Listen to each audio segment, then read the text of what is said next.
Increíble, vamos a ver si se repone porque la vendimos a todo el continente a través de marca Claro y Claro Sports y ahí vemos cómo el orgullo está intacto y comienza la remontada. Realmente qué regreso, si lo logra, mis respetos.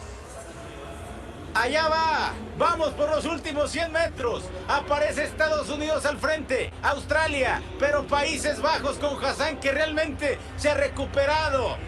La mujer que sin lugar a dudas ha sorprendido en el atletismo en Tokio 2020 con este regreso extraordinario. Logra la... You see here Sifan Hassan.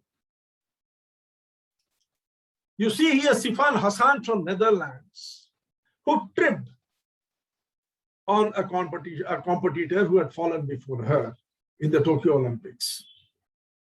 While many people would have stayed down, this young lady got up, crossed the finish line first, climbed up the pedestal, and got herself a gold medal.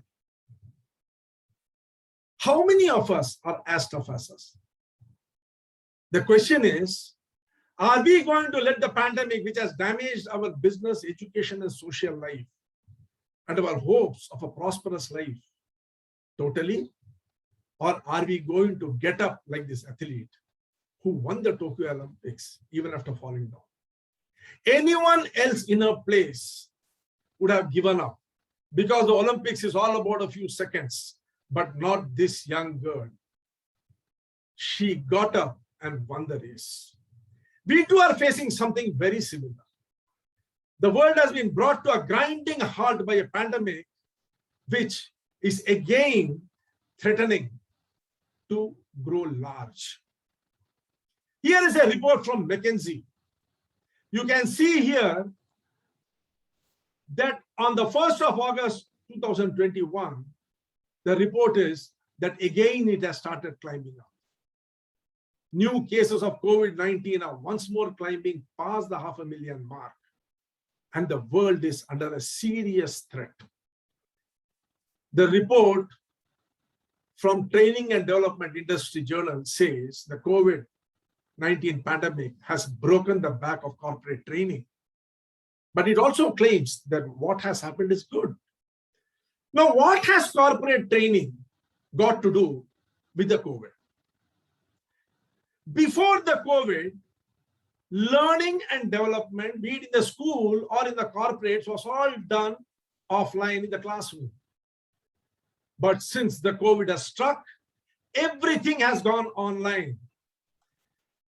86% of the companies have shifted online, whereas only 14% are still offline. And what is the difference? As per this report from one class, given a release this year, the report says that 75% of the people are unhappy with the quality of the digital training which is being given online, because online training is very, very different from what is given in the classroom. 85% feel that the learning that they are getting is in fact having a negative effect on their performance. Leave alone helping them, it is pulling them down. And 94% feel it is not worth it. This is really bad news. But there is also an opportunity for us in this.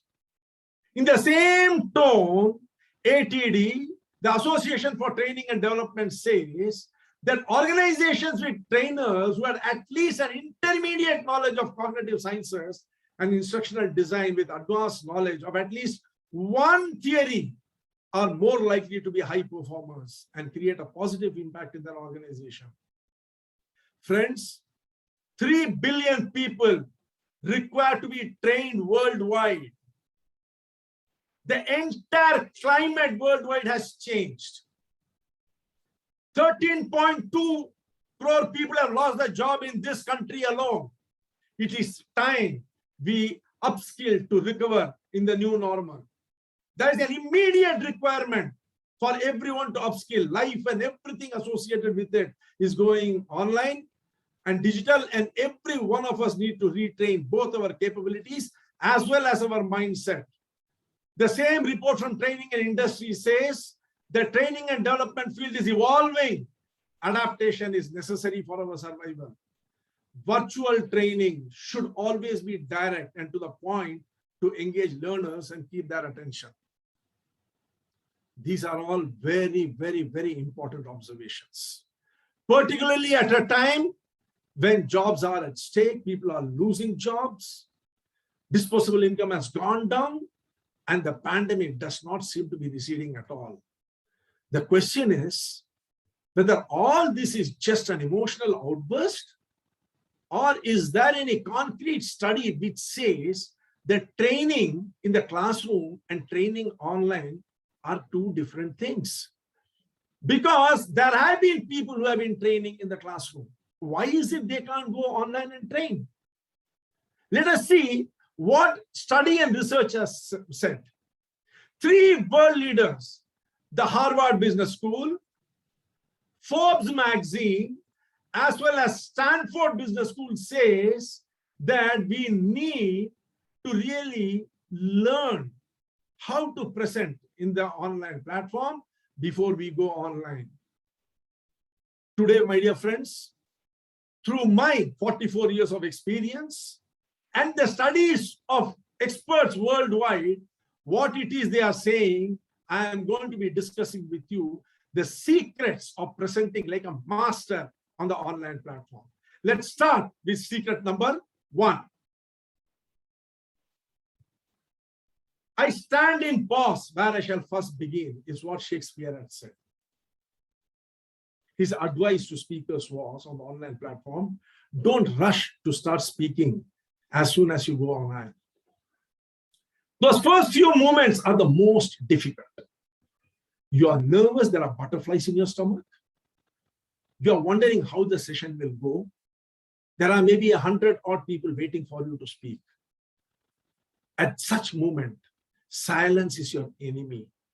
And most presenters and trainers start speaking whatever comes in their mind at that time. They start thanking people. They start asking for screen sharing. They start, uttering inanities. Pause. Over to you, Mr. Arun. Thank you, Mr. Durga Prasad.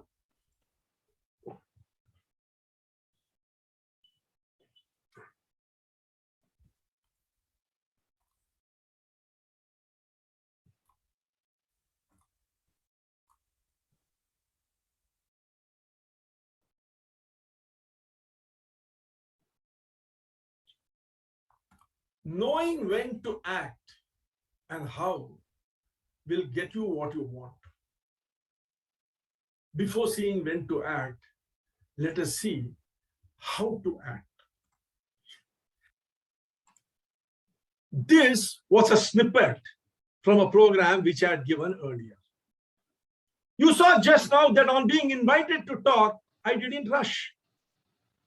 I wait and with a strong voice start the presentation in a manner relevant to the topic and the video on the screen. The pause has ensured that I have the attention of the audience and I look confident. You see here the picture of Napoleon. Napoleon was known as the master of the pause. He was stature challenged. He was very shocked.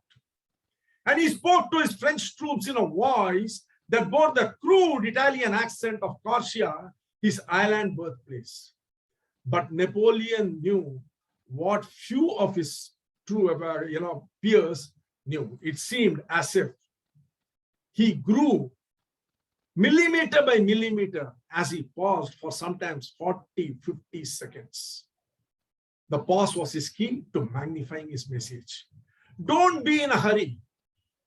Everyone is a bit nervous with butterflies in the stomach as they begin. The pause can let all that settle down and your message will come out with confidence. Let me show you one more instance.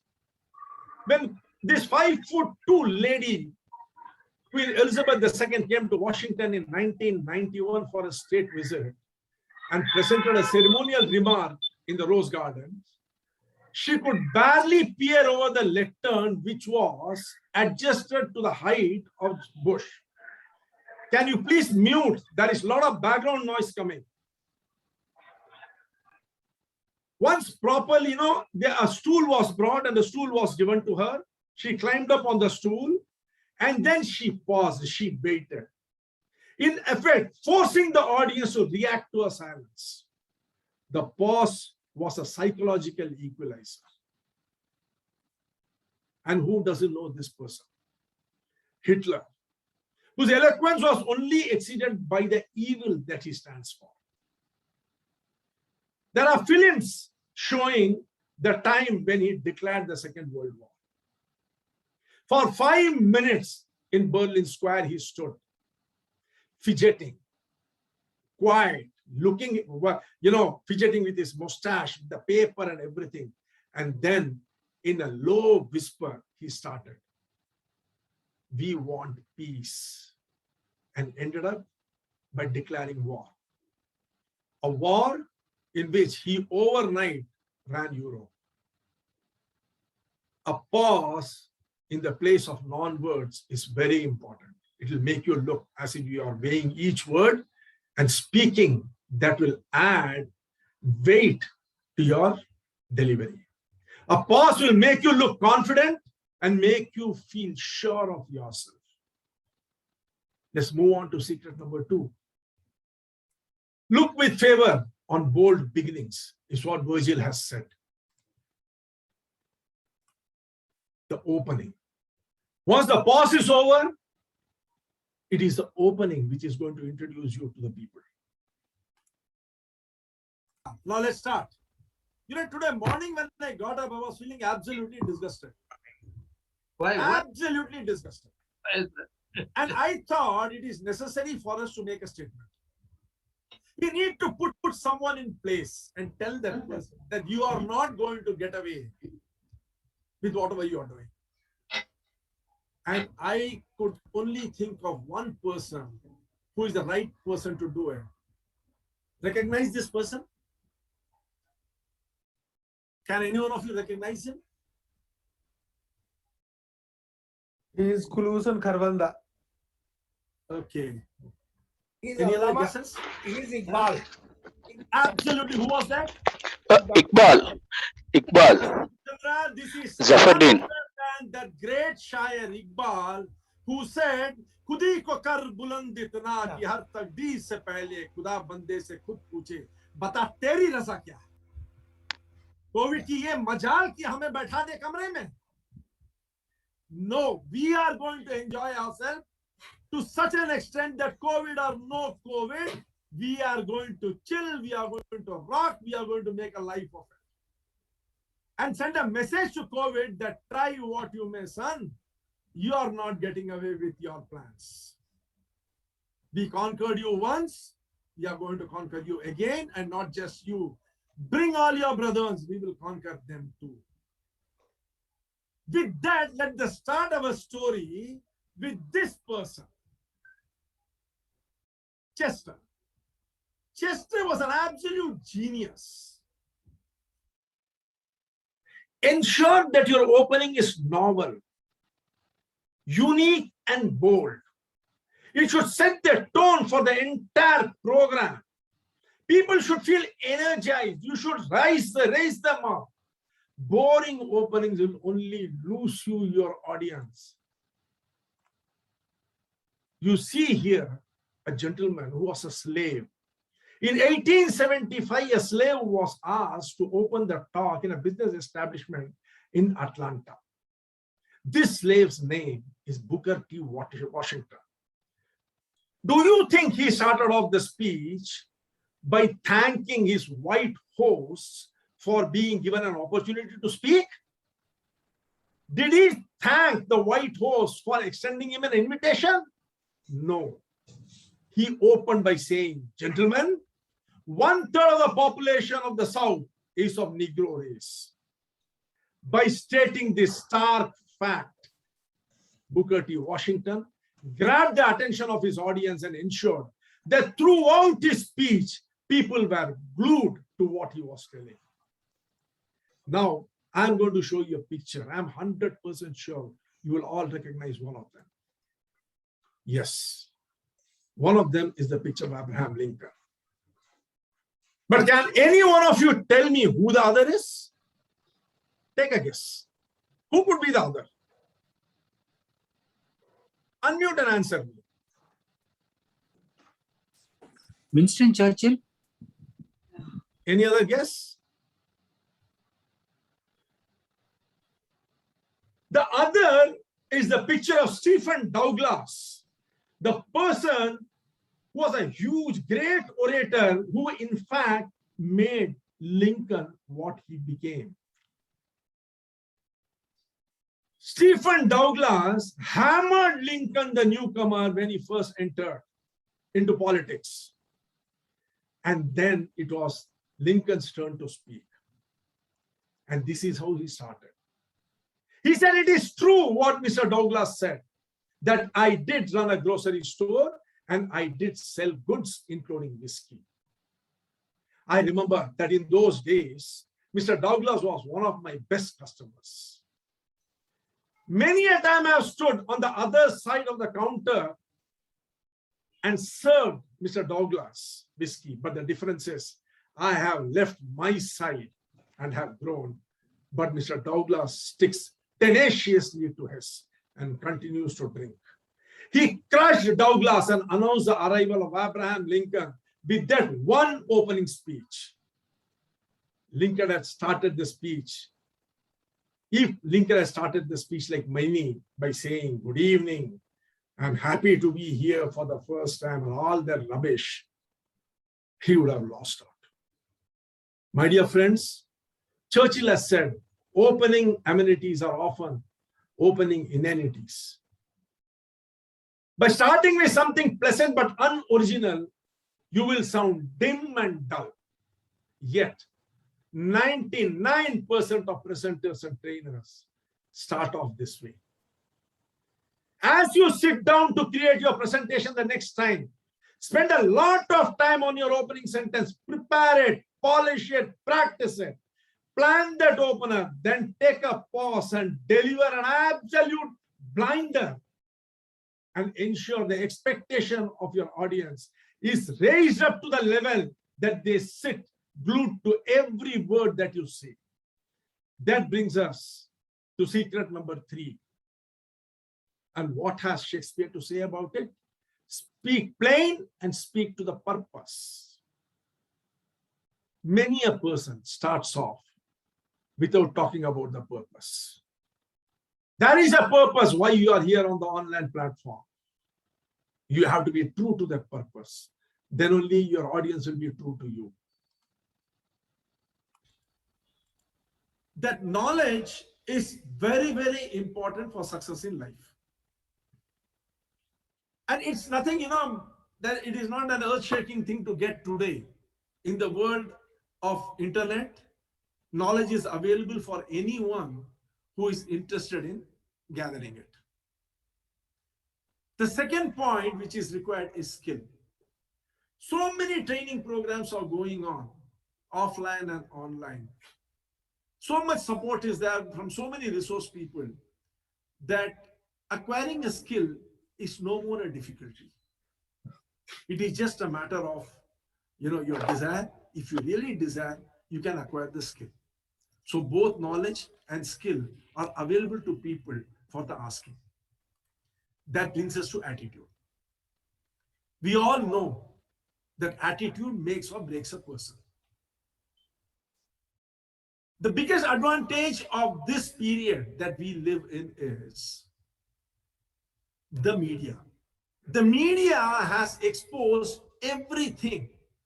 And it is very, very easy for you to understand what your correct attitude should be if you need to succeed. In other words, the youngsters of today have access to knowledge, to skill, and attitude. What is normally called the triangle of success. That being the case, the question arises as to why then are we surrounded by mediocrity? Knowledge, skill, and attitude being available in plenty, there should be no mediocrity. We should all be excelling in our chosen field. But why doesn't that happen? What is missing? In fact, it wouldn't be wrong to say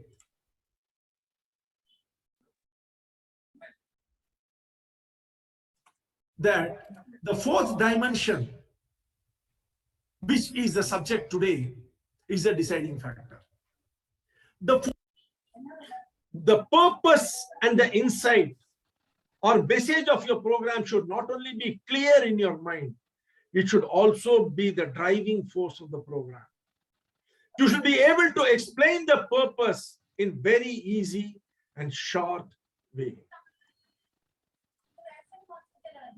There was this speech writer to the United States President. Can you please all mute?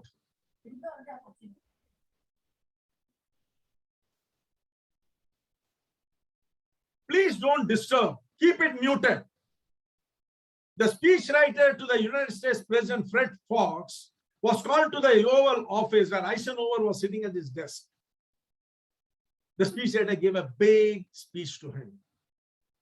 Eisenhower banged the glass on the desk and said, "What is your QED?" Fred Fox asked, "QED?" He said, "Yes, quo era demonstranda. Don't you remember your geometry? What's the bottom line?"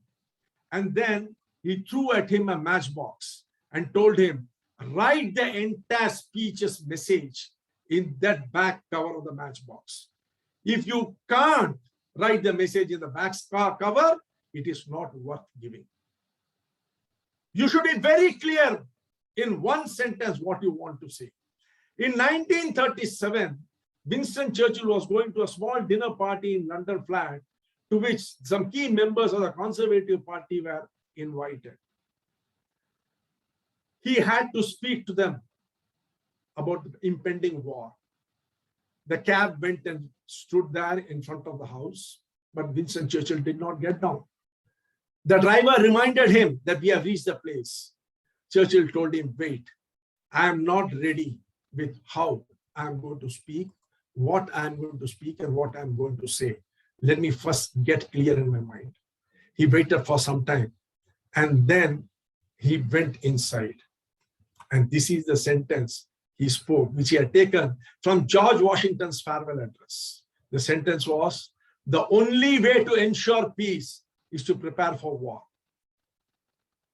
One single sentence of message, the purpose was accomplished. This is the great orator Cato. When asked the secret of his powerful talks in the Roman Senate, he said, "Find the message first and the words will follow." My dear friends, unless you are willing to risk being run down by disinterest and be dismissed by your audience, stop. Think, plan, and let this be your prayer. "Oh Lord, we thank you for giving us minds and mouth. Please help us keep the two of them connected." Because oftentimes, trainers and presenters just keep on going, tra, la, blah, blah, and the sufferer are the audience. This brings us to secret number 4. A speech that is brief, if good, is good twice over, is what Cervantes has said. We have all heard brevity is the essence of wit. Keep your speech brief. All the knowledge, all the skill, and all the good attitude that you have will not deliver the results if you don't practice what you have decided to master. If you practice it, you will definitely master it. Thank you. I'm open for questions. Be brief, and once you have delivered the message, shut up and let the audience digest it.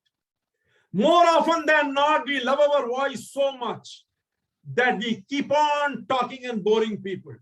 Don't do that. On the online platform, people can get bored very fast. In Houston Balfour, the then British Foreign Secretary, had attended a meeting where he was supposed to speak. The person who introduced him went on and on and on with his introduction. After a long time of introducing Balfour, he concluded by saying, Lord Balfour will now deliver his address. Lord Balfour opened. Ladies and gentlemen, my address is 15 Carlton Gardens, London. Then he sat down. The whole house came down with laughter and the message was driven hard. Brevity is the essence of wit. This is the picture of the other club, an exclusive club in London. When Winston Churchill came to power, he was made a member of this club. It was the custom of the club that the member has to come and give an extempore speech. The topic will be selected at random from a hat. So a card was pulled out of the hat and the word written on it was sex. Churchill looked at the card and intoned in measured tones, sex. It gives me great pleasure. Then Churchill sat down. Remember, as you prepare your presentation, that terse is better than tedious. Be crisp, be sharp, and be to the point. Don't ramble.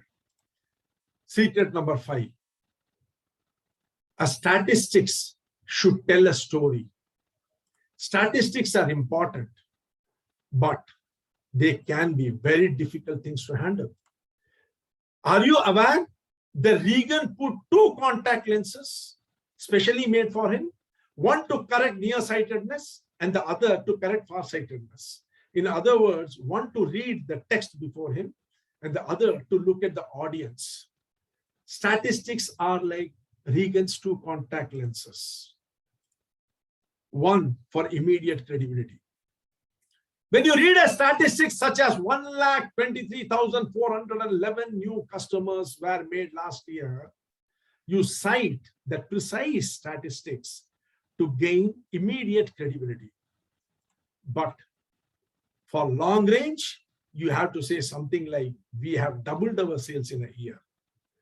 When you talk in approximates, then you create long range memorability. A statistic is a numerical abstraction, which is the most difficult abstraction to etch in your listener's memory. The challenge for speaker is presenting the statistics in such a way that the audience can grasp it. Only give very less statistics in your presentation. But when you give it, please co-join these two. The accurate with the abstract. Accurate to increase credibility, abstract for long-range memorability. There are 3 R's which you need to remember. They are: first, reduce the number of statistics you can cite. Pick the strongest and the most relevant one. For example, if you are telling the 71% of newlyweds cannot generate sufficient money to get themselves a flat, don't follow it up by saying 29% buy a flat. You will confuse them. Stick to only one side. People are intelligent enough to know the mathematics. Round off the statistics to use to your advantage. Instead of saying 7.3% of the people complete the online course, tell them 93 out of 100 don't complete it. And finally, relate it. When you say 93% did not complete their online course, relate it to not having adequate trainers competent to give an online course. A couple of thousand years ago, the Roman philosopher Cato, the elder, wrote, why do people better believe more in odd numbers? The more specific the figure, the more convincing they seem. Now we come to secret number 6. Those who never quote are in return never quoted, is what Benjamin Disraeli said. Quotes are very important in an online presentation.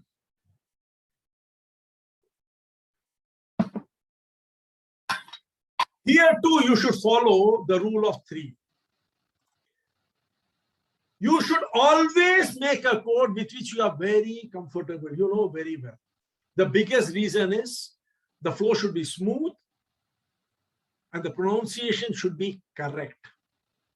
Don't take the name of the author wrongly. The second rule is the name should be recognizable and the quotation short, so that at least it can be retained by the audience for a couple of seconds. And finally, if you can frame and stage a quote on your own, nothing better than that. It will increase your image as a subject matter expert.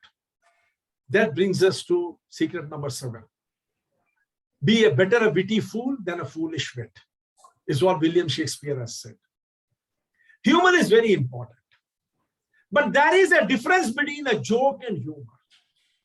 A joke is a pornographic picture, whereas a humor is a love scene in a good movie. A joke told for its own sake without much relevance to the topic is an insult to the audience. Don't do that. Treat your audience with respect.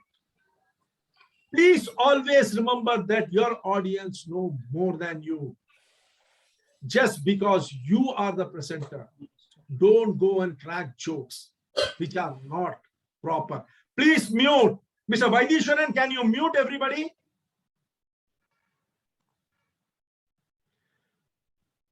This is Aristotle. Aristotle once wrote, the essence of humor is surprise. If that is so, why attempt to be funny when everyone is expecting it? Instead, sneak in an amusing story in the middle of the talk when it is sure to provide some comic relief. Follow the rule of 3. Number 1, realistic and relevant. Tell stories that are believable. Don't repeat common popular jokes, anecdotes about great and famous. Rate the best. It doesn't matter if your anecdote doesn't trigger huge laughter. It can always provide a colorful insight into a historic personality, and that will be really, valued by your people. Number 2, adopt a story. When you find a story that fits the purpose of your presentation, adopt it. It is now your story. Something that has happened to you or to your friend of yours. Say it aloud a few times. Practice it. Then tell it as though it has happened with someone you know. Abraham Lincoln, Benjamin Franklin, Franklin Roosevelt, Ronald Reagan were all superb storytellers. And finally, here comes the 4% joke. I'm going to tell this story as though it happened to me.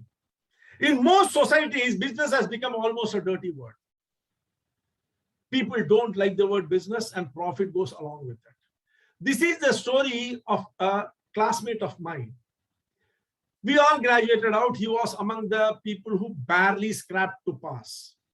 And then, we had an alumni. We all met after a long time. People were in very high positions, CEOs, presidents of companies, some politicians, some gigantically successful business people. And as we were standing and discussing and, sharing our pleasantries, suddenly we saw a fleet of cars came and stood. Out gets down this young Dipesh. We always used to joke about him because he never could achieve anything in class. We were shocked to find him get out of a Mercedes-Benz and a fleet of cars before and after him. He came, we were all wondering how he could become so successful.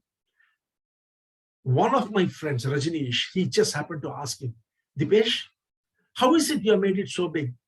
He said, Arey yaar, Rajneesh, it's nothing. I just happened to meet a person who knows how to make rubber gaskets. I said, is that so? He said, yeah, man. I got him to make rubber gaskets for me at the price of just 1 rupee per gasket. And I sold it for 5 rupees. And this 4% profit that I made by selling for 5 rupees, 1 to 5, that is what has made me so big. What I'm trying to say, my dear friends, is this is really not what had happened to me. But you can always tell a joke like this to drive home the fact the success is not always dependent upon your academic achievements. Here we come to point number 3, humor and poetic license. In my younger days, I was associated with a branch office in Vijayawada. I attended the Chamber of Commerce dinner there. And it was to honor the chairman of a board of tobacco company. People were talking big things as they are wont to do. They were talking about how he had made it very big.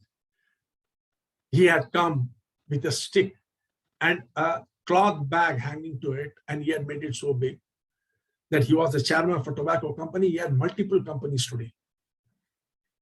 They were all talking, and then ultimately the press which was there, they asked him, Reddy Garu, how did you do it? What was there in that cloth bag? He said there wasn't much in it. There were 50 lakhs worth of currency and 50 lakhs worth of deposit receipts. Now we know that it was that 1 crore which really made him big. This is called humoric license or poetic license. You can take advantage of that and put it in to drive a point. That brings us to secret number 8.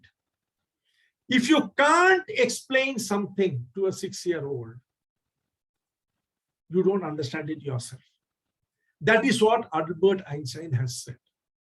Ensure that whatever you speak, whatever you say is very simple. You are not here to show your English. You are here to deliver a message. I'm sure you remember this. You can recognize this person. This is Jesus Christ. To him is, credited lots of parables and one word, particularly salvation. In fact, Jesus never used the word salvation in his lifetime. It was Paul who used the Greek word in his letters, for he wrote his epistles in the Greek language. Jesus preached only in parables. He told the story of a person, young man, who blew his entire fortune on wine, woman, and music, and then comes back and asks his father for one more chance. That is salvation expressed in a story. Do you think really that those illiterate shepherds and fishermen whom Jesus preached to would understand words like salvation? Absolutely no. In your presentation, consider your audience to be 100 times more knowledgeable than you. Always treat them with the respect they deserve, but talk in a language which a 6-year-old will understand, so that your message is not missed by them. That is very important. Never make the mistake of showing off your language. People will praise you for your language, but will not come back to you again for your next program. Rightly so, because they would not have understood anything. And as a trainer, your job is not to show off your language. Your job is to be understood and to transform people. That brings us to secret number 9. Every perfect life is a parable invented by God. This is what Simone Weil says. The power of a parable, a simple story which is used to illustrate a moral or a lesson, is one of the most powerful ways to convey a message. There are around 4 billion, humans on this earth who practice Christianity. And Christ drove his entire teaching through parables only. Just imagine one small parable of his, the parable of the mustard seed. In this parable, Jesus predicts the amazing growth of the kingdom of heaven. What he means is the parable, the mustard seed, which is so small that if it is lying on the road, no one will even be able to see it. But when it takes root, it grows into a shrub and multiplies so much. If we can create a following of over 4 billion people out of the 7.8 billion today, just think what you can achieve by taking recourse to stories and parables in your programs. Drive your program through stories. Drive your program through parables. The stories will stick to the mind of your audience and transform them in the direction that you want. That brings us to secret number 10.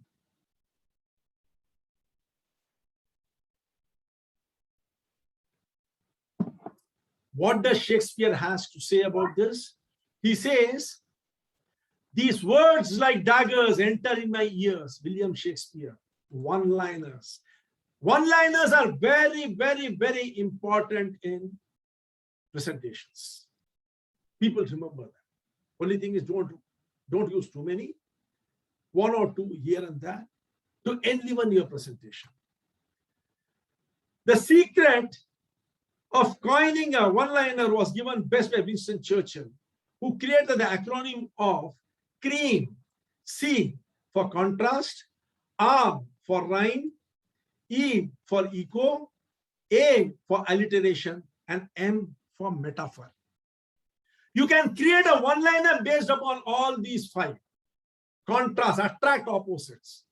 If the present quarrels with the past, surely the future is already lost. How beautiful. If the present quarrels with the past, surely the future already have been lost. This is not the end. Nay, not even the beginning of the end, but perhaps the end of the beginning. This is contrast. You can write such one-liners and use it at appropriate places. Then we come to rhyming. Injustice anywhere is a threat to justice everywhere. Let both sides explore what problems unite us instead of belaboring those problems that divide us. Then we come to the rule of echo. A fanatic is one who won't change his mind and won't change the subject. He will continue to hold on to his mind and to the subject however much you may want. Always be prepared to negotiate, but never negotiate without being prepared. These are all jewels which have been coined in one single sentence. It's not the employer who pays wages. He only handles the money. It is the product that pays the wages. Create such one-liners. And for that, follow the rule of 3. Repeat the word in the second phrase that you use in the first. Like there is no future in any job. The future lies in you who have the job. Or God helps those that help themselves. These are all very well-known sentences. The second is repeat the noun. Victory at all cost. Victory in spite of all terror. Victory, however long and hard the road may be. For without victory, there is no survival. There are 4 repetitions of the noun victory here. And then we have got repeat the verb. It's not that they planned to fail, but that they failed to plan. The word fail is a verb here. These can create powerful one-liners. Alliterate, vary the prose and vary the pitch, and don't forget the pause. See how beautiful it is? Alliterating. The word has narrowed into a neighborhood before it has broadened into a brotherhood. The metaphor. A pint of sweat will save a gallon of blood. A pint of sweat will save a gallon of blood. What was a rivulet is now a river. Selling is simple, headwork plus legwork. That brings us to secret number 11. This momentous question is like a fireball in the night. This is what Thomas Jefferson had said. What is this question he's talking about? He's talking about the rhetoric question. On the online platform, one of the biggest mistakes presenters make is ask questions which need an answer. They do this thinking that this is engagement. A question can compel a listener to answer even if in his own mind. This is the type of question which is the most powerful and the most meaningful way of engaging the person. They say type yes, type no. What they don't realize is that people lose their focus on the presentation when you ask them to do these things. So a rhetorical question is the best. Watch this. 3 steps brought me in front of that person. And before I could realize, I had delivered a strong blow on his face. My fist connected with his nose, making a crunching sound. His nose opened and blood splattered on him, the people around him, and on me. I don't know who was more surprised, he, his friends, or me. This is called a rhetoric question. It is used to drive a point that everyone was shocked and surprised with the action because it was most unexpected. The question does not call for an answer. It is an answer in itself. The use of rhetoric adds flavor and emotion to a narration. It contributes to kinesthetic narrative, thereby heightening audience interest and engagement. It is a very, very powerful means and has even won presidents the presidential post. For most of the presidency of the presidential race during 1980, President Jimmy Carter was ahead of Governor Ronald Reagan. On the last day, there was a debate. And in that debate, everyone thought Reagan will lose. Reagan was the next person to talk. First, Carter spoke, and he spoke fluently, excellently. And then when Reagan spoke, he ended with this rhetorical question. Do you feel better off today than you did 4 years ago? And answered it himself. Then vote for President Carter. But if you don't, vote for me. My dear friends, Reagan won the presidential election with a massive mandate, defeating Carter hands down.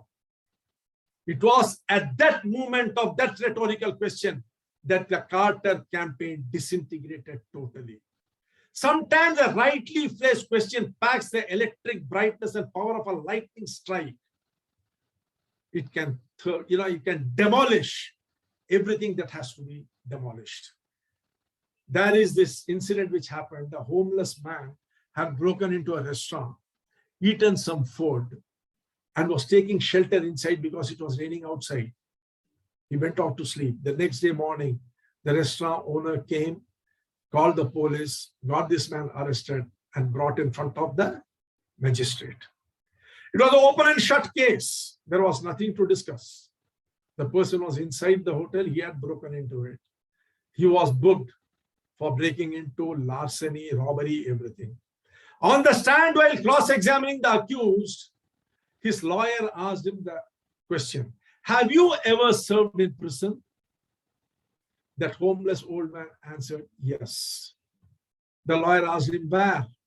The defendant answered, the Yerwada Central Jail with Gangadhar Tilak during the freedom movement for 3 years.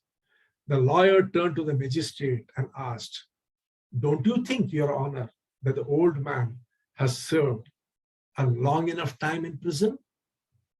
The hotel owner's advocate did not even allow the magistrate to answer. He got up, withdrew the case. The rhetoric can be used to turn the attention towards critical elements in your presentation. The rhetoric is an extraordinarily powerful tool. That brings us to secret number 12. The very word is like a bell, says John Keats. In any talk or presentation, you may want to stress or emphasize one word. You don't do that by shouting it out. You do it most effectively by adding a little pause before uttering it. The word. Yesterday, December 7th, a date which will live in infamy, Pearl Harbor was suddenly and deliberately attacked. These were the words of Franklin D. Roosevelt. This is India. Secret number 13. Divest yourself from all passivity. Dr. Martin Luther King has said, use only the active voice in your speeches. In 1904, General Eisenhower asked Winston Churchill to look over a speech he had drafted. Churchill read it and said, Dwight, it has too many passives and too many Zs. Z is what the British say for the letter Z. Churchill was referring to the word synthesize, prioritize, finalize.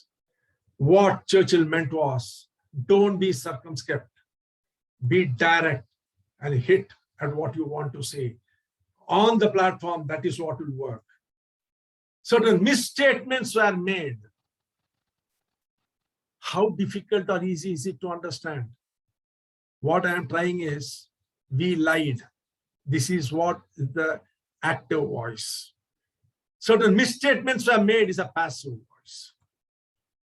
Reduction in personnel may be instituted is a passive voice. It shows that you know good English. But if you want to convey the message, fire a lot of employees is the active voice. Certain errors in judgments were made. It's all about showing your capacity to talk well.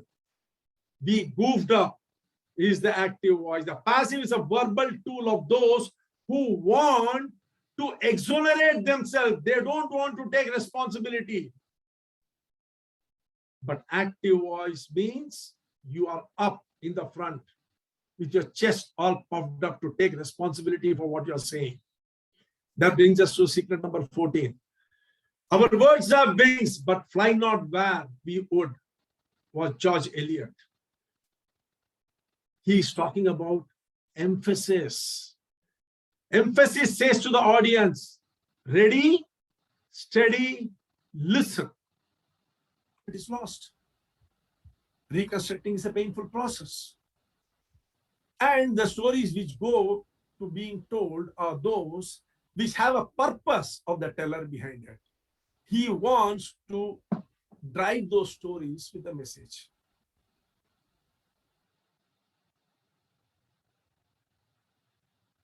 That brings us to the most important aspect. In short, he had to play with reality and how he wanted the listener to interpret it. On the balcony of San Remo apartment building in March 1983, you see Steve Jobs. The pause before that brings us to the most important aspect. And on the balcony of San Remo apartment emphasizes that the key story has begun. You see here Franklin Roosevelt. Let me again assert my firm belief that the only thing we have to fear is fear itself. The pause is a very powerful tool to emphasize. Underline whatever you want to emphasize when you are creating a presentation, and then deliver it like a master. Because in those emphatic phrases and sentences will lie the success of your program. That brings us to secret number 15. The 5 senses are ministers of the soul. That is what Leonardo da Vinci said. Appeal to the 5 senses. Watch this. Sound had come. I could see the rattling of my doors. And beyond the door were a group of people. In front of them was, I think, the leader who had kicked the door. He must have been a person of about 5 feet 2, 5 feet 3 of slender build. And he was having that swagger which told me that possibly he was a guy who is normally, when he's alone, very submissive, but when he's with his friends, a big boss. Rage boiling inside, I sat up. As though to confirm my doubt, that person, he let out a sister expletive, following it up with a series of utterly rubbish cuss words, ordered me to come out. As I was getting ready to move, I remembered the words of Monadi.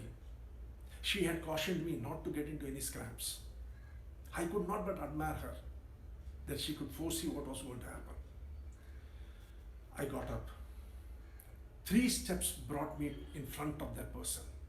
And before I could realize, I had delivered a strong blow on his face. My fist connected with his nose, making a crunching sound. His nose opened and blood splattered on him, the people around him, and on me. I don't know who was more surprised, he, his friends, or me. There are 5 senses that we use to experience the world: sight, sound, touch, smell, and taste. By providing descriptions that use as many of these senses as possible, we can help your audience to create a mental motion picture of your character and stories. This is called internal representation in cognitive science. The true power of this type of story is that it provides the audience with a wealth of sensory information. Visual, sight, auditory, sound, kinesthetic, touch and emotion, olfactory, smell, gustatory, taste. The vibrating door, the description of the person, blood smattering on him and his group members are all symbolic of simulating the visual. The crash of the sound, the crashing sound, the sister expletives, string of cuss words, the crunching sound of the fist connecting with the nose is all auditory. The nearly falling of the bed, the expression of boiling with rage, the expression of fist connecting with the nose, the opening of the nose are all kinesthetic. Add all these things when you are presenting to your audience. Talk to them through these, senses. For instance, you can say, I knelt down and I could see that he was dead. This will also convey the message, but just see how this will convey a message. I knelt down and touched his cheek. It was waxy and cold. I could see that he was dead. Much more feeling comes. And as you say, I touched his cheek, the picture of you bending down and touching the cheek of a body can be seen in the mind's eye. And it was waxy and cold, that feeling of touch. All these things enhances the scene in the mind of the person and a motion picture starts. That brings us to secret number 16. Great is the art of beginning, but greater is the art of ending. Remember one thing, there is something called a primacy recency effect. Primacy is when the beginning, you make a massive impact on your audience. Recency is when you close with a bang. Watch this. It's there within you. That is what is called self-actualization. That brings us to the final and the most difficult question. The question is this journey going to be easy? You can all think, after all, this is a presentation. Yes, it is easy. Yes, whether easy or not, let us see what the great Saint Tiruvalluvar has to say about it. Tiruvalluvar's period is between the 4th century BC to the 5th century BC, based upon various methods of analysis. In his Tirukural number 619, Tiruvalluvar says, whatever you ponder, let your aim be lofty still. Whatever you are going to plan, let it be so lofty. Let it be at the highest level, because fate anyway is going to hinder you in whatever you do. Fate will hinder you. Believe me, in whatever you do, fate is going to come and put an ungli. But if your will is strong, and if you are determined to achieve it, whatever the obstacles may come in your way, you will achieve it. Friends, give it your best shot. Totally best shot. Even if God does not answer your prayers, doesn't matter. Your efforts will answer it. Your efforts are bigger and more powerful than even God. Put your best effort, put your best foot forward, and give it your best shot, because life is worth living. Life is worth living, and worth living on our terms, not on somebody else's terms. My best wishes to you on your journey called life. Thank you for listening to me. Good night. Sign off in style. The message should be strong and to the point, with full energy. As they say in sports, you should retire at the peak of your career. Similarly, you should end with people wanting more from you. Create an emotional close. Even if your talk has been flat and you still leave the audience roused with a good dose. For a strong ending, you have to appeal to the emotions: pride, hope, love, and occasionally fear. In the course of the 19th century, a Swedish businessman was having breakfast and he was reading through the newspaper. To his astonishment, he found his picture on the newspaper, and it was an obituary. announcing his death. He knew at once that they had confused him with his brother who had just died in East Indies. But he had to read what they wrote about him. To his charging, he found phrases such as merchant of munition, dealer of destruction, peddler of death. Things which are very, very bad were spoken about him. He immediately got up, called for his carriage, went directly to the lawyer's office, his solicitor's office, and wrote a new will. In that will, he bequeathed his entire property and his riches to a foundation called the Noble Peace Foundation. The person was Alfred Nobel. How do you want your presentation to be remembered? How do you want to be remembered? By your family, your wife and children, that you are a man who took care of them during the pandemic? Do you want to be remembered as a person who was super successful and earned a lot even in these difficult times? Or do you want to be counted among those who are shattered by the pandemic? Do you want to be rich, famous, impressive? Do you want to master the techniques and become an accomplished master trainer? Then, my dear friends, the opportunity is here. Top League Training and Business Consulting is happy to announce Diplomat the Trainer and Diplomat the Master Trainer course. Your time has come to take the world head on. Everyone, the 3 billion strong workforce has to be retrained. And there are very few trainers who are capable of doing it on the online platform. What you saw just now is a 1.5 hour snippet of the 150-hour Diplomat the Master Trainer program. This snippet, we are going to handhold each and every participant and teach them how to do it.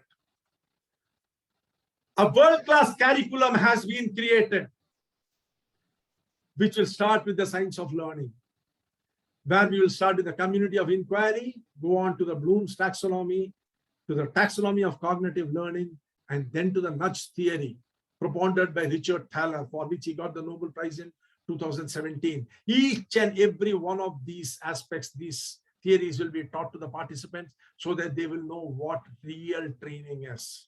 The program architecture consists of conceptualization. How do you conceptualize a subject?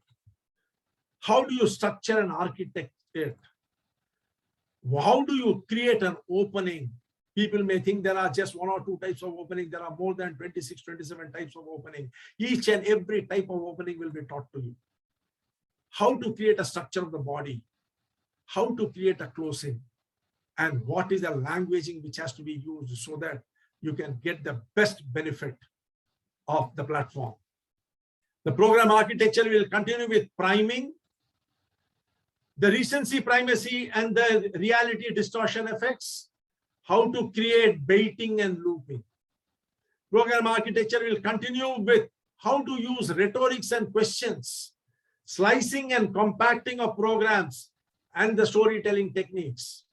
It contains subjects on instructional design like neuroscience of learning. You will be taught the need analysis. Cognitive bias will be demystified for the participants. The narrative grammar will be explained and internalized. The audio-visual fundamentals, you will become an expert. You will know how to do a proposal writing so that you will be invaluable to the corporates. And finally, you will know how to create a facilitator guide, which will help you with the delivery of the program. The delivery will consist of voice training, fluency, articulation, intonation, and engagement. The marketing aspects will consist of learning the essentials of marketing, selling without money. You will be made a master of the social media so that your SME status can be established. What is the strategy of breaking into corporates? You'll be taught how to strategize a growth timeline. You will be taught how to create and build a community and how to build the value of a program. Additional information which will be imparted are what are the pitfalls of the online platform, how to avoid it, what is the technology, how to use it, what grooming is necessary to be appealing, and what etiquette is really required for the online platform. The faculty is myself. I will be undertaking the teaching of all cognitive and conceptualizing and other areas. Mr. Vaidishwaran Vedagiri, who has over 1.5 decades of experience as an L&D specialist, who was till recently with GP Strategies, the world's top 10 instructional design company, or the lead consultant there. He is the faculty. And we have 2 visiting specialist faculties, Mr. Siddharth Venkatraman, who ranks among the 1% in the world of LinkedIn marketing. He's a speaker, author, coach with over 25 years of experience in helping organizations in transformation of digital marketing. Mr. Siddharth will be teaching participants of this course on intricacies of LinkedIn marketing. Currently, Mr. Siddharth is head e-commerce and digital experience TVS Eurogroup. And along with him is Mr. Jyotinath Balaji, the founder, co-chairman, and managing director of Adinfix Advertising Private Limited, a world-renowned expert in the field of digital marketing and advertising. He handles the account of L&T, Flipkart, World Bank. He is an acknowledged master of the art. In keeping with the philosophy of only the best for our participants, Mr. Siddharth and Mr. Jyotinath Balaji will together help the participants learn to navigate the world of social media and develop proficiency in establishing themselves as a subject matter expert and be known worldwide. Supporting us in this endeavor as support faculty are Mr. Durga Prasad Chandrasekharan, Director, Top League Training and Business Consulting, and Mohan Raju, another director of the same company, of our company. Mr. Durga Prasad is the Managing Director of Exclusive Diamonds, and Mr. Mohan Raju is the ex-lead consultant for Wipros in Netherlands. The course duration for Diplomat D Trainer is 100 hours starting 4th September 2021 to 8 January 2022. The course will be held on Saturdays and Sundays from 7 to 10 p.m.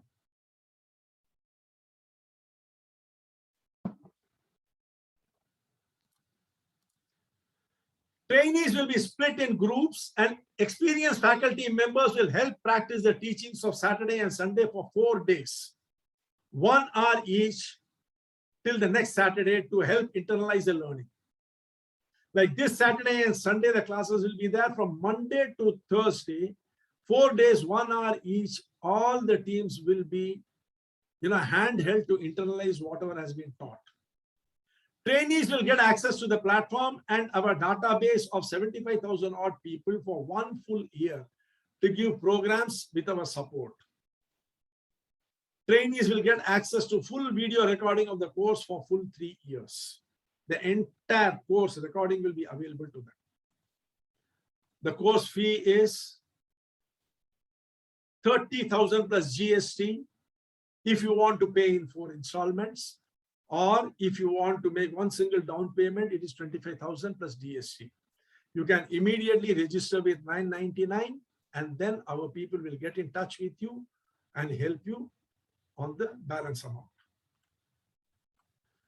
The course duration for Diplomat D Master Trainer is from 3rd September 2021 to 13th March 2022, 150 hours.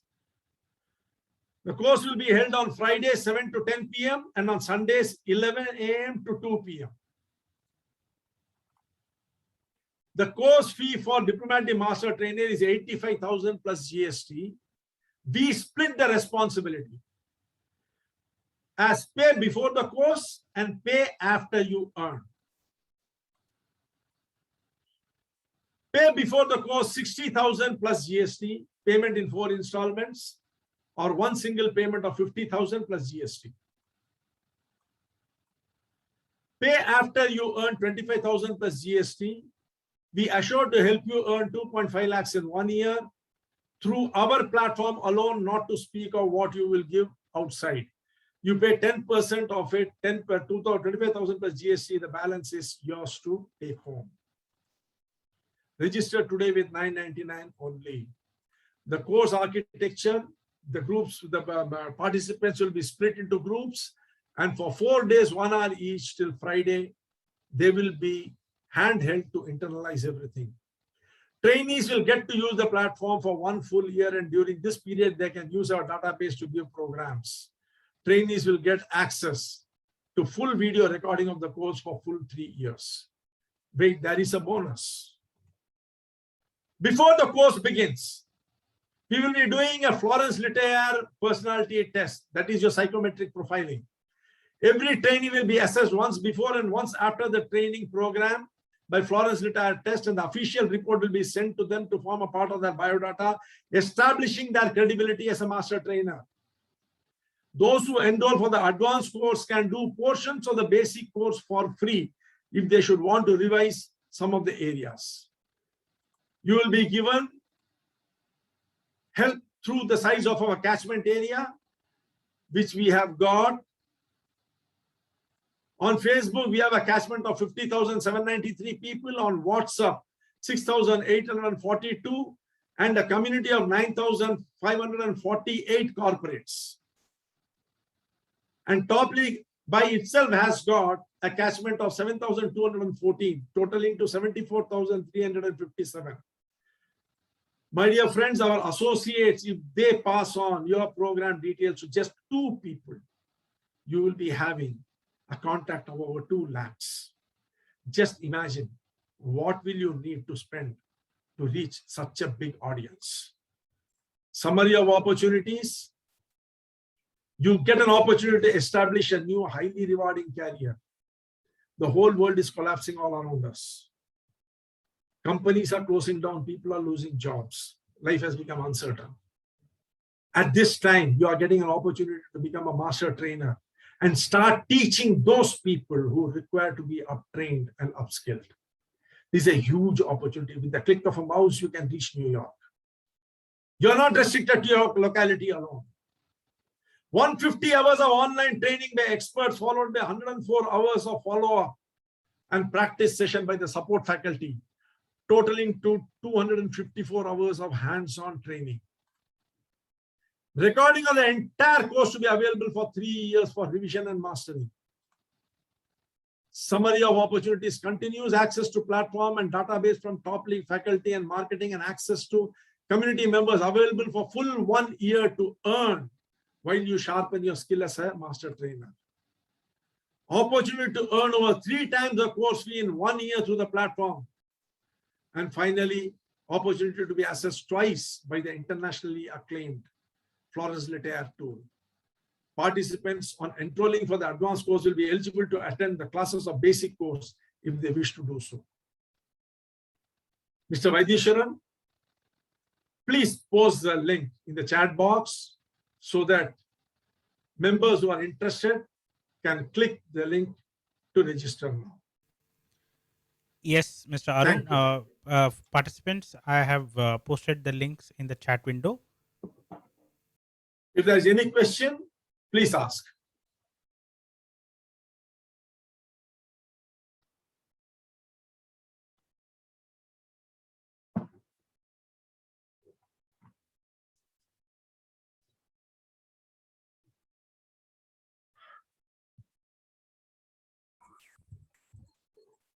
There is absolutely no question.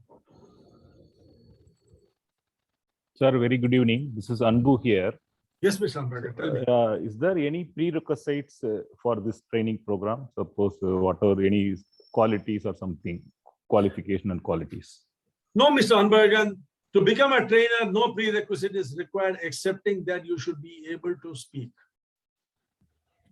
Oh. Everything else we will teach you. Okay, thank you.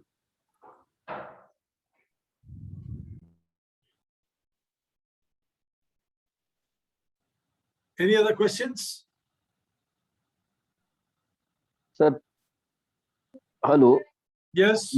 Good evening, an honorable and respected Mr. Arun Subramaniam, sir. Yes, Please sir. excuse me, from Maharashtra, Gajanan Bihade. Sir. Tell me, Mr. Gajanan. Please display the windows once again, no? Secret 1 to 18. I could not understand. Please visualize the windows of secret 1 to 18. I will send you the recording. Don't worry. Put your email ID. Okay, okay, okay. I will send you the recording. Yeah, thank you, Because sir. you Thank see, you very, thank you very much. God bless. Yeah, yeah. God bless. Yeah. No issue. Yeah. So when we do this course, we will be going through each of these in great practice. Who is speaking? So I'm Atul, sir. Yes, each and every one of them, you will be handheld and you will be made to practice each one of them so that you will become a master in it.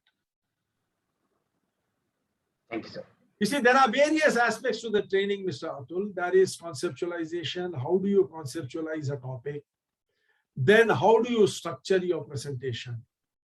How do you build the opening? How do you build the body? How do you build the closing? What sort of a language you have to use? How do you transition from slide to slide, from topic to topic, from subject to subject, from insight to insight? And all these things will have to be done through delivery, isn't it? And you see, all aspects of delivery, you will be made to practice. We will hold your hand and you will become a master in it. Absolutely. Thank you, sir. You see, learning starts with unconscious incompetence. That means you don't know that you don't know this. From there, you move to conscious incompetence. That is, you know you don't know, but you are not sure you will be able to do it. From there, you come to conscious competence. You start doing things, but you find it very difficult to do it, and you find it difficult to believe that you can become a master. But slowly you practice and you reach the level of what is called automaticity, which is nothing but unconscious competence, where you start doing things unconsciously without even thinking about it. That was my question, because I think I'm at level 1 or 2. I want to go to 4. Thank you, sir. Thank you. See, most people are either in level 1 or in level 2.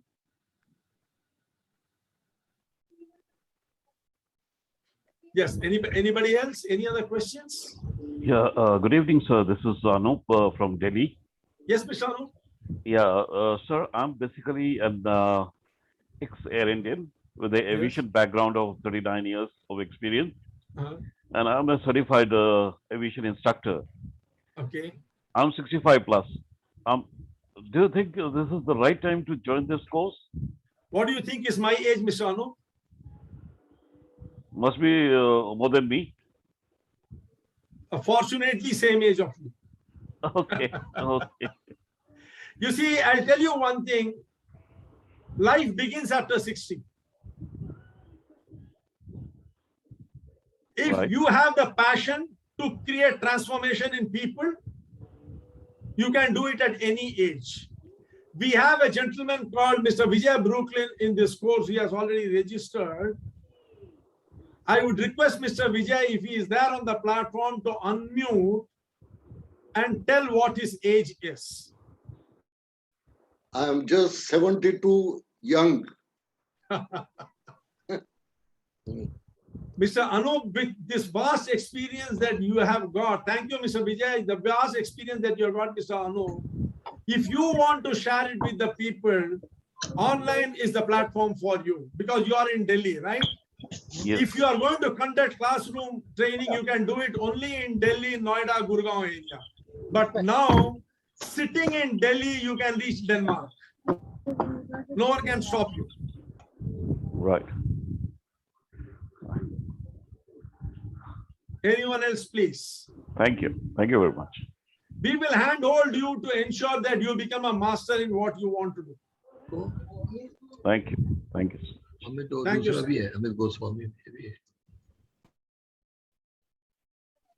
Any other questions?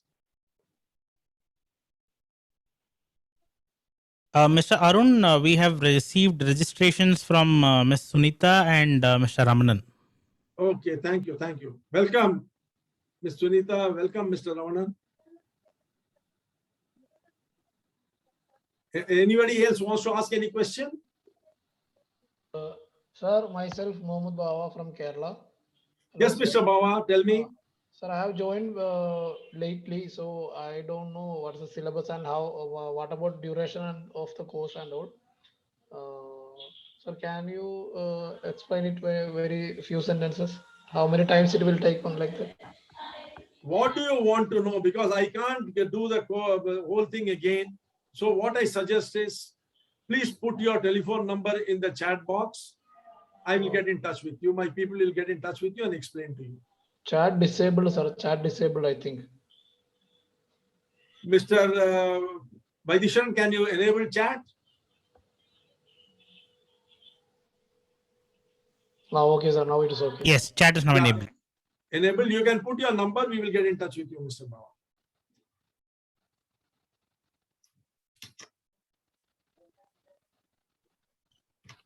Anyone else wanting to talk to us can put your number with a request in the chat window. We will discuss with you.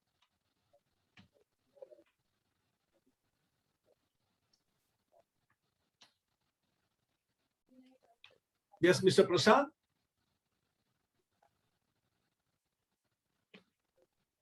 Yes, as you told that you will be doing the hand-holding with each and everyone.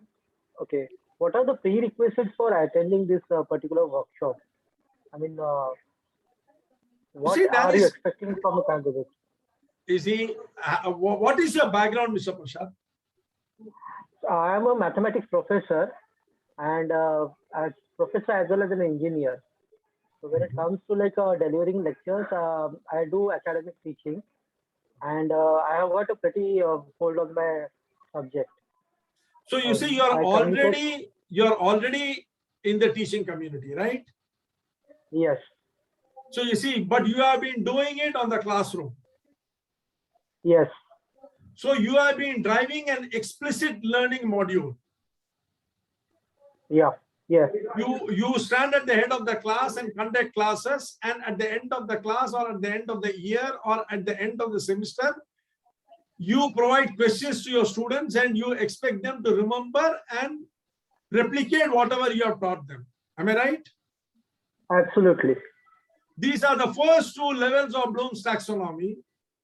And Bloom's taxonomy was designed between the year 1949 and 1953 and by a committee under the head of Benjamin Bloom. Am I right? Yes. We are today in 2021. After Bloom's taxonomy, we have already gone through Garrison, Anderson, and Archer's community of inquiry, followed by the taxonomy of cognitive learning, followed by the nudge theory of Richard Thaler. One of the biggest problems the education system the world over was facing, I stand corrected, was facing before the pandemic is dependence on the explicit model of learning. The pandemic has smashed it to smithereens and brought into sharp focus the need for an implicit model of learning, that is learning which is implicit in nature, tacit in nature, which is automatic in nature, and which is learner-centric, not teacher-centric.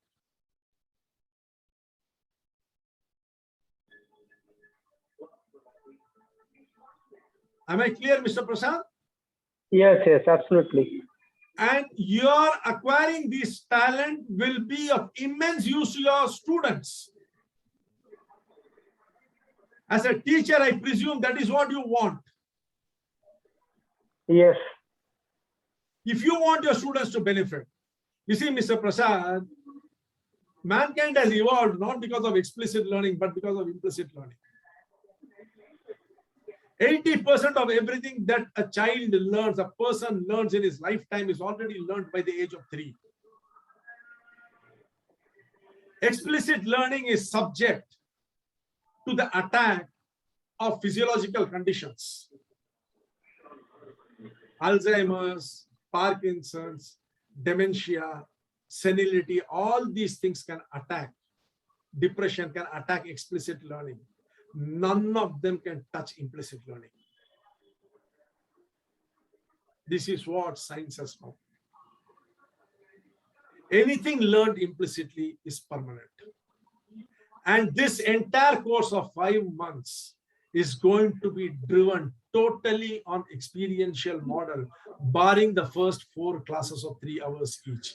That is 12 hours will be theory, rest 138 hours will be hands-on practice.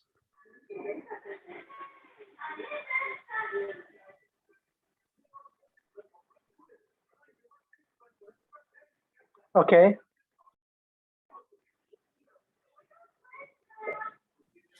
See, today's slide, small snippet of 1.5 hours was about 16 ways that you can enrich your delivery. But delivery is a last thing. There are so many other things before that. We'll be discussing each and every one of the nuances of each and every one of them.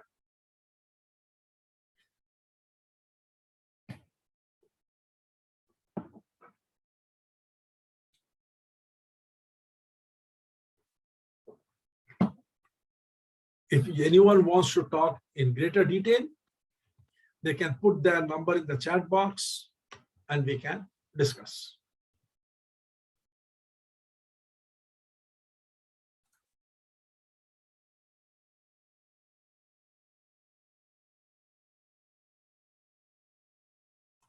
Otherwise, should we close the session, Mr. Vaidisharan? Sir, so just wanted to let you know that we have one more registration from Miss Nutan. Okay. Yeah. Yes, Thank sir. you. Okay, friends, let's call it a day. Thank you, everyone. Thanks a lot for spending your Sunday evening with us. We hope the session was enriching for you. If you have any questions for Mr. Arun or regarding this program, please feel free to reach out to us and we'll be most happy to take your questions and answer them for you.